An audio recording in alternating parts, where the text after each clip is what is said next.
when I first started making content, I was still in the awkward stages of transitioning. I was very young, and I would take those experiences of dysphoria and euphoria and excitement and fear, and I would spin them into skits and stories for people to ultimately find and maybe relate to. Because when I first started transitioning, I felt very alone in these experiences, and I thought I was the only one. So I would admit that in the form of a silly skit, and then it would normalize it, and people would realize they weren't alone. And for the last 3 or 4 years, that's what I've done. And now I've kind of grown as a person. I'm always presenting as femme, and my content, I guess, is kind of changing in line with that, right? My passion is it's been 3 or 4 years that I'm making trans skits now, and I'm ready to kind of evolve as a creator while still paying homage to what I love the most, and that is stories about trans characters. If I ever make a story, like an actual like series or a movie, it will feature a trans protagonist, full stop, not even a question.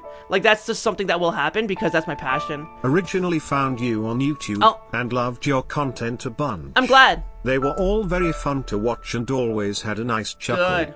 I've then found out you used Twitch and stuck ever since. Love that. You're super cool and I enjoy hearing your yaps of your world lore and other things. You're very inspirational and very strong, and I hope you keep going. 3. Thank you. I appreciate that. Honestly, it means a lot that you enjoy listening to the stories and stuff. That's a wholesome message. Yeah, that was genuinely heartwarming. I really appreciate hearing all that, honestly. And I guess like that's kind of where I was going with that is, funny enough, for the first 3 or 4 years as I was making skits, and inadvertently helping people through those skits because they would find it and they'd say they relate in the comments, and then maybe they'd share their story. I don't think people realized how much they actually helped me in return. It was kind of like I cultivated an audience around my insecurities and my worst moments as well as my best moments as I was living through them in those awkward stages of transitioning. And the people that found my content were in the same situation, and we kind of all grew together.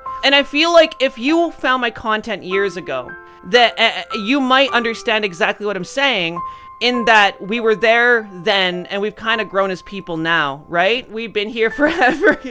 Basically, yeah. I know a lot of people have grown with me in my content, and it's pretty cool. I realized that last night. I was getting a little bit emotional. Much love, everyone. Hey, I am still new to being trans and I've always been very confused, so thank you for always helping me. And I'm really excited for your cup and t-shirt. I am saving $50 specifically for that. Oh, girl, you don't have to save only for the cup. I mean, if you want it, absolutely. You've come a long way, and we are incredibly proud of you. Thank you.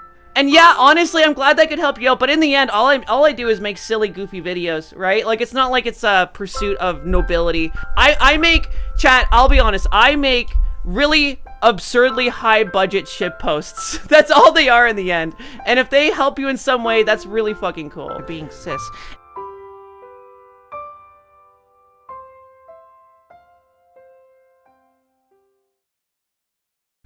For 144p5 WTF Blub, by the way, chat. Okay, WTF Blub, by the way, literally my first follower. Blub has built my Discord server. Blub has been there for me in every fuck up, every single fuck up, putting out the flames. We love Blub around here. Yeah, absolute WTF Blub.